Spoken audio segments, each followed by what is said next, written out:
This is a picture of a pyramid that was found. It was found as a result of an error that a Second World War American pilot did while flying over China, and he came across this.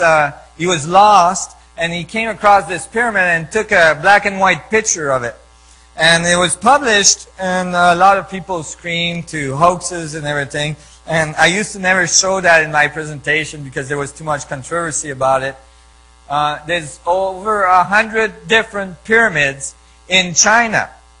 And people in general don't know that. They're very, very large. Some of them, they're very typical. They resemble very much the pyramids of South America and Mexico. Here's a satellite picture of them. You can see them here. And interestingly, when you look very closely at the satellite pictures of the pyramids, you find that they resemble very much so what we find at Giza. This is China, this is Giza, and this is Teotihuacan off north from Mexico City.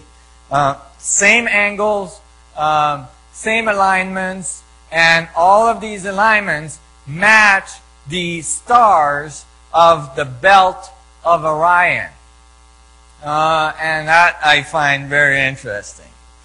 Because many of the civilization talked about these advanced beings coming from the Orion constellation and the star Sirius. And so maybe they left us evidence of their passage. Now when you go to the sacred sites of the knowledge of the sun gods from the Chinese tradition, you go to the Forbidden City, and at the entrance of the city, typically you have the Sphinx. The Sphinx, both in Egypt and in China and other traditions, is considered the guardian of knowledge and is usually placed at the entrance, and they guard the knowledge. And the interesting thing about those statues that guard the knowledge, in the case of the Sphinx, it's thought that the knowledge is guarded under the paws of the Sphinx. Now, interestingly, Edgar Casey said that we were going to find chambers under the paws of the Sphinx, and now with seismological equipment, they've been able to find chambers. They seem to be chambers under the paws of the Sphinx. But what's under the paws of this guardian? Well, when you look carefully, he's guarding the knowledge, which is a sphere with the lobes of the geometry of space embedded in it. And again, we find this information just percolating all around the world in these places where there's incredible buildings, incredible amount of knowledge. And, you know, sure enough, these traditions in China are linked to the knowledge of the I Ching and the Yin Yang. And the Yin Yang is the torus viewed from above, as we saw earlier. And then the I Ching is made out of 64 symbols, each symbol being made out of 6 sticks, right? And the way you define each symbol relative to each other is that the sticks are either broken or full. And usually they are arranged in a circle, like so, where 1 is in opposition to 64, 2 is in opposition to 63, 3 is in opposition to 62, and so on. And each one has the same number of full stick and the same number of broken stick. It's just that they're arranged differently between 2 pairs. Now, I was looking at this, and again, I was in my van decoding this a long time ago, and I'm thinking, wait a minute, if I take 6 sticks and I put them together in a geometry, if they're the same length, then the only geometry I can generate out of those 6 sticks is a tetrahedron. And I thought, okay, that kind of works, so maybe the code has to do with tetrahedrons. But what would it be about the broken sticks? What are the broken sticks about? What's going on? Smaller tetrahedrons, what's going on? And it took me a while to figure this out, but eventually I realized that when you follow the code of the I Ching, it goes 164, and they're in opposition. So if you took 1, this is 1 here, and then this is 64, and you put them together, then the sticks have to intersect. And that's why you have the broken sticks, because when they intersect, they get broken. Bang, bang, bang, bang. And here's your star tetrahedron structure. And so you can continue to build the I Ching, okay, and follow the code and continue to build the star tetrahedron structure with the positive and the negative and the positive and the negative. And by the time you're finished, you will have a 512 tetrahedron grid, which is just happens to be the next fractal level from 64. So that you have all the fractal, progression. It's very important. I mean, these are fundamental beliefs that we have around the world. They're very important traditions that have very important sets of data that are telling us about the structure of space-time, that are telling us about the dynamics of space-time. In 1972, Carl Sagan and a bunch of other astrophysicists figured, well, we've got the Arecibo radio telescope all set up now, so let's go out there and write a code and send the strongest signal ever sent into space so that we could, reach out to those people out there in the galaxy. Maybe they can capture this code and then send a reply. Now that would still take hundreds and hundreds of years for that to happen, but it was worth at least doing it. So what they did is they got together and they figured, okay, what kind of simple code can we write? And obviously that's a binary code. And if you did a punch card of this code, it would look like this. And it says that we're made out of carbon. It says this is our table of elements. It says that's our DNA structure. And it says we have a small head, a big body, and we live on the third planet from our sun. And this is the technology we're sending this with, which is the symbol for a radio telescope.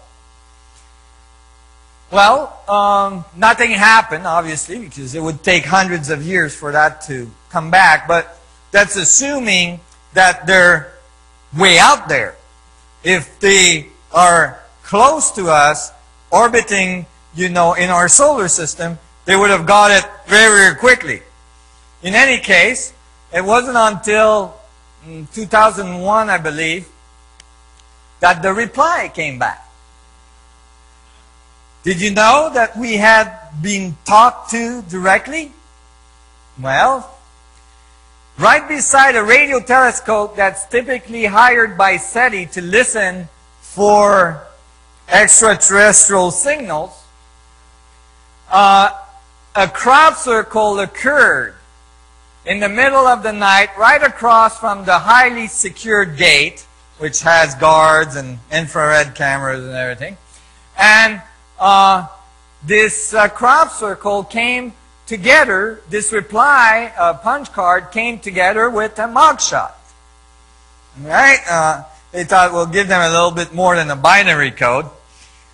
This crop circle structure is very complex, not very easily hoaxed at all. If you look at the way the hay is woven into the field, it's very complex, very difficult to reproduce in order to get this phase structure in it, viewed from above. And as well, nobody saw anything there, and certainly there's security. And the reply is pretty straightforward binary code. Now, when the binary code was decoded, it said something a little different from ours. It said that they were made out of carbon and silica. So, that's interesting. There's been people have been talking about becoming the crystal being, or, I talk about human beings as biocrystals all the time. But what is important here is what I found interesting is that since then, this data that has come out that says that, in fact, it's not quite accurate to call ourselves carbon life, because when you look into the fluids inside cells and inside the nuclei of cells, you find that there's actually more silica than previously believed, a lot more. And actually we're more like silica and carbon combined together. So maybe they were just being more accurate than us. And here they talk about their table of elements, which is very similar. And then their DNA seems to have one more strand to it. They have a big head, a small body.